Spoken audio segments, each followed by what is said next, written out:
ଜୟ ଜଗନ୍ନାଥ। ବୁଧଦେବ ହେଉଛନ୍ତି ଜ୍ଞାନର ଏବଂ ବୁଧଦେବ ହେଉଛନ୍ତି ବ୍ୟାପାର ବାଣିଜ୍ୟର କମ୍ୟୁନିକେସନର କାରକ ଗ୍ରହ। ବୁଧଦେବ ହେଉଛନ୍ତି ଆପଣଙ୍କ ସ୍ୱାମୀ, ଅର୍ଥାତ୍ ବୁଧଦେବ ହେଉଛନ୍ତି ମିଥୁନ ରାଶିର ସ୍ୱାମୀ। ସେହି ମିଥୁନ ରାଶିର ଅଗଷ୍ଟ ମାସର ରାଶିଫଳ, ଅଗଷ୍ଟ ମାସ କେମିତି କଟିବ ତାଙ୍କ ଜୀବନର ଭାଗ୍ୟ, ଅର୍ଥ, ମୋକ୍ଷ ତ୍ରିକୋଣ କଥା ଯଦି କହିବା କିମ୍ବା ଆପଣଙ୍କର ଅର୍ଥ ତ୍ରିକୋଣ କଥା କହିବା, ସମସ୍ତ ଯେଉଁ ଲଗ୍ନର ଘର କଥା କହିବା, କେମିତି କ'ଣ କଟିବ ସେଇ କଥା ଆଲୋଚନା କରିବା ଆଗରୁ ଗୋଟେ କଥା କହୁଛି ଶୁଣନ୍ତୁ।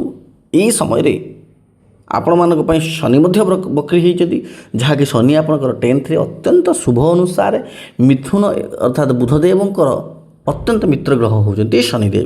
ଶନିଦେବ ଏବେ 10th 11th ଏବଂ 9th ଫଳ ଦେବା ସହିତ ତାଙ୍କର ଦୃଷ୍ଟି ଯେଉଁ ଘରକୁ ପଡ଼ୁଛି ନିଶ୍ଚିତ ଭାବେ ଦେଉଛନ୍ତି। ତ ଏବେ ଆମେ ଗୋଚର କୁଣ୍ଡଳୀ ଦେଖିବା। ଅଗଷ୍ଟ ମାସରେ ଗୋଚରିକ କୁଣ୍ଡଳୀ କ'ଣ କହୁଛି ଆପଣଙ୍କ ଭାଗ୍ୟ କଥା ନିଶ୍ଚିତ ଭାବରେ ଆଲୋଚନା କରିବା। ଜୟ ଜଗନ୍ନାଥ। ଆସନ୍ତୁ ଆମେ ଦେଖିବା ଏବେ ଗୋଚର କୁଣ୍ଡଳୀ।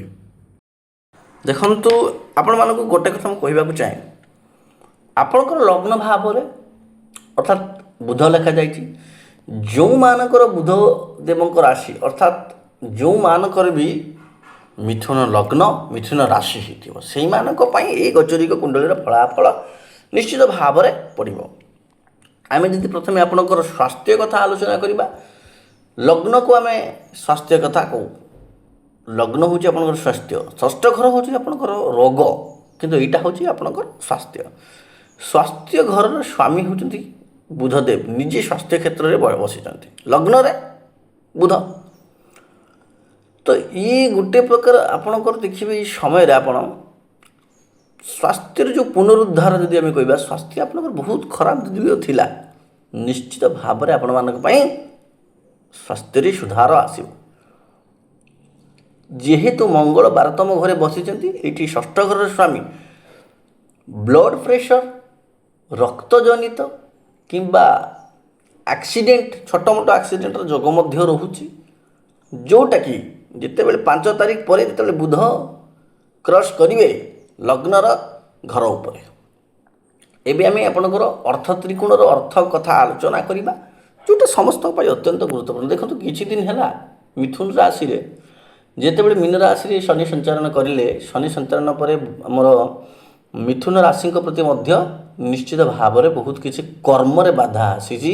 ଯେହେତୁ ଶନି କେବେଠୁ 10ମ ଘରେ ବସିଛନ୍ତି, ସମୟରେ ଶନି ଷ୍ଟ୍ରଙ୍ଗ, କିନ୍ତୁ ମୀନ ରାଶିରେ ଯେହେତୁ ଶନି ଆପଣମାନଙ୍କ ଜୀବନରେ ବହୁତ କାର୍ଯ୍ୟ ଏବଂ ଆପଣଙ୍କର ରିଲେସନ୍ ସମ୍ପର୍କ, ପ୍ରେମ ସମ୍ପର୍କ ହେଉ କିମ୍ବା ବୈବାହିକ ସମ୍ପର୍କ ହେଉ, କିଛି ନା କିଛି ମାତ୍ରାରେ ଖରାପ ହେଇଛି।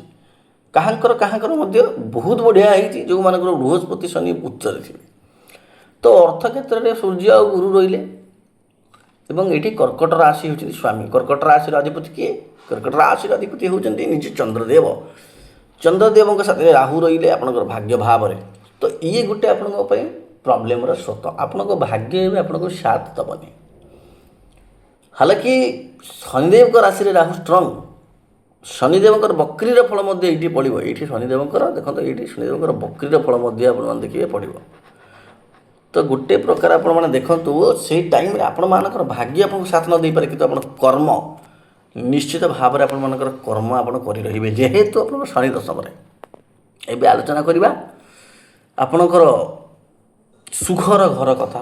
ଆପଣଙ୍କର ମାଆଙ୍କର ଟିକେ ସ୍ୱାସ୍ଥ୍ୟ ପ୍ରତି ଏବେ ଯତ୍ନ ନେବେ। ଶୁକ୍ର ଅତ୍ୟନ୍ତ ଷ୍ଟ୍ରଙ୍ଗ। ଏ ସମୟରେ ଆପଣଙ୍କ କିଛି ନା କିଛି ପ୍ରପର୍ଟି, ଘର, ଜାଗା, ଜମି ଏଇସବୁ କିଣିବାର ମଧ୍ୟ ଚାନ୍ସେସ୍ ଆସିବ। କିଛି ସୁନା ଗହଣା ଅଳଙ୍କାରର କିଣିବାର ମଧ୍ୟ ଚାନ୍ସେସ୍ ଅଛି। ବୁଧ ଯେହେତୁ ଲଗ୍ନ ପରେ ପୁଣି ପଳେଇ ଆସିବେ ବୁଧ ଆମର ସେକେଣ୍ଡ ହାଉସ୍କୁ, ତ ଇଏ ଗୋଟେ ବହୁତ ବଢ଼ିଆ ଇମ୍ପୋର୍ଟାଣ୍ଟ କଥା। ଏଇଠି ଶୁକ୍ର ଆପଣଙ୍କର ମାଲବ୍ୟ ଯୋଗ ଏଇଠି ମଧ୍ୟ କରୁଛନ୍ତି। ତ ଶୁକ୍ର ଆପଣଙ୍କ ପାଇଁ ଏଠି ଗୋଟେ ପ୍ରକାର ଷ୍ଟ୍ରଙ୍ଗ ହେଇଗଲେ, ବହୁତ ବଢ଼ିଆ ହେଇଗଲେ। It is very good combination ଏବେକାର ଟାଇମ୍ରେ। ଆପଣଙ୍କର ସନ୍ତାନ ଯଦି ଅଛନ୍ତି, ସନ୍ତାନମାନଙ୍କର ମଧ୍ୟ ଶୁକ୍ର, ସନ୍ତାନମାନେ ମାଆଙ୍କ କଥାରେ ଟିକେ ଅଧିକ ଚଳିବେ, ତ ବହୁତ ବଢ଼ିଆ ସମୟ। ତାପରେ ଯଦି ଆମେ ଆପଣଙ୍କ ଚାକିରି କଥା କହିବା, ମଙ୍ଗଳ ବସିଛନ୍ତି 12ତମ ଘରେ।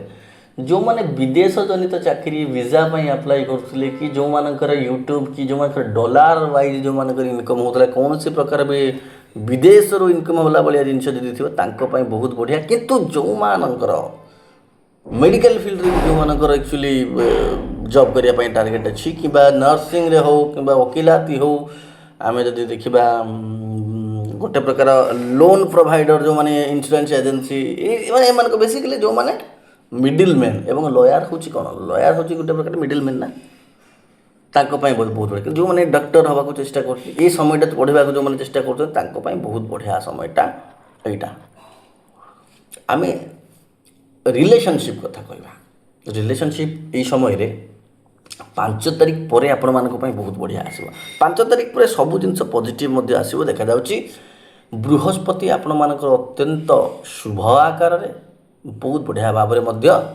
बसी तो सूर्य साथी बस सूर्य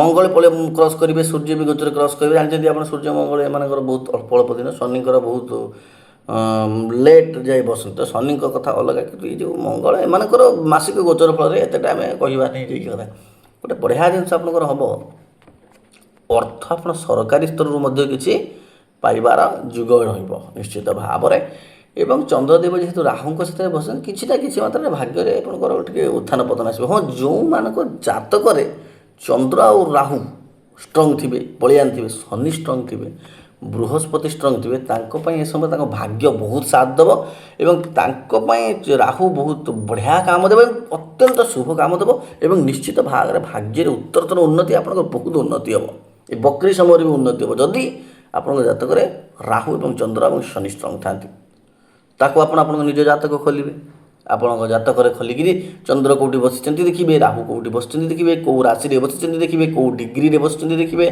तापर लाल किताब देखिए कौन दशा पड़ी वेदिक देखिए कौ दशा पड़ी बहुत जिनस आपण मैंने देखिले जानीपर ना आपंकर चंद्र खराब अच्छा कि राहु खराब अच्छा चंद्र राहु खराब केवल आप देखीदे चंद्र राहु ये कंजक्शन अच्छा तो ये ग्रहण जुग लगी तो ये खराब ना बहुत जिनस अच्छी शनिदेव जगार राहु अच्छा चंद्र तो पलैबे पुणी तो बहुत जो आप गोटे कथा कह निज जातक हूँ आप नक्शा सहीटा कथा गोचर कुंडली आप मिसेले सीना जानीपर आपंकर कम्प्लीट भाग्य हजार हजार लोकंर हूँ मिथुन राशि मुझे जहाँ कहूँ सब मिथुन राशि से केवे संभव नुहे शास्त्र कौन कहे शास्त्र कहे प्रत्येक जातक एवं गोचर कुंडली जब कंजक्शन दीटा मिसेक आम 100% फल निश्चित भाव कर देखो जो मानकर किसी ना कि प्रोब्लेम अच्छी निजर जातक प्रोब्लेम थी गोचरिक कुंडली प्रोब्लेम एतटा नब आमको मत कनसल्टेशन करने कॉल करेंगे कम शुल्क बहुत कम शुल्क अच्छे आम ऑफलाइन रे अधिक नौ कि ऑनलाइन रे जो मैंने फोन कर कम शुल्क अच्छी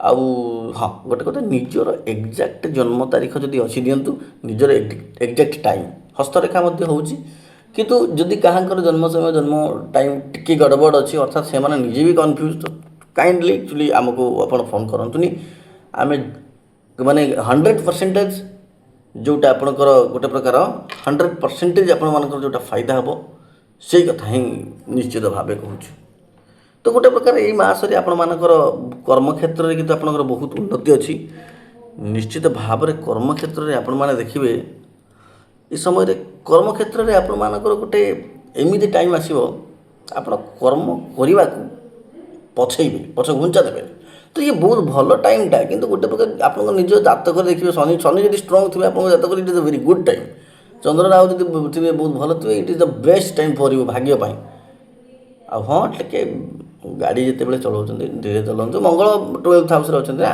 विदेश जनित लाभ हम आ गोटे कथा शुणु ओं क्रांग क्रीं क्रौं सह भौमाय नम ओं ब्रांग ब्रिंग ब्रौं सह बुधाय नम ओं प्रांग प्रिंग प्रौं सह शनिश्चराय नम ओं राम राहवे नम ओं सोमाय नम मंत्र जप करूँ हनुमान चालीसा पाठ करूँ निश्चित भाव में आपंक फल बहुत ही बढ़िया आसो द्विगुणित फल आपंकर आसो तब गोटे कथा आप देखूँ बुध जो गोटे टैलेंटेड ग्रह जदि आम कह तो आपंकर राशि स्वामी जेहेतु सी निश्चित भाव में आप बहुत बढ़िया समयटा आसो आगू तो आगुरी टी आपणकर निजर नक्शा टी देखूँ निश्चित भाव में बहुत बढ़िया समय आसो जय जगन्नाथ जय जगन्नाथ जय जगन्नाथ।